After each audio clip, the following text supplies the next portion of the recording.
eng zehnni kuchaytiradigan, o'rgangan narsalarini insonni saqlab qolishga yordam beradigan eng yaxshi vosita bu taqvo, gunoh qilmaslik. Inson agar har qancha ming zehnli bo'lsa ham, lekin taqvoli bo'lmasa, u zehni unga foyda bermaydi. Chunki bu ilm ibodat. Ibodat uchun esa faqat zakovatni o'zi kifoya qilmaydi. Balki u bilan birga yonida taqvo ham bo'lishligi kerak. Alloh taolo bilan ya'ni bevosita bog'lanishligi kerak. Chunki bu ilm Allohning nuri esa gunohkor qalbga berilmaydi. Vaqtingiz bu sizning sarmoyangiz.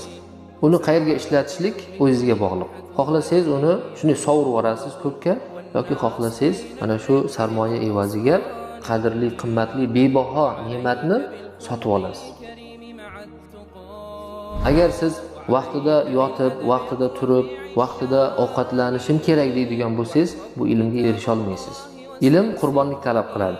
Rohat bilan erishib bo'lmaydi. Kechani kunduzga ulab, tunni kunga ulab, tinimsiz tirishish bilan, mehnat mashaqqat bilan erishiladi.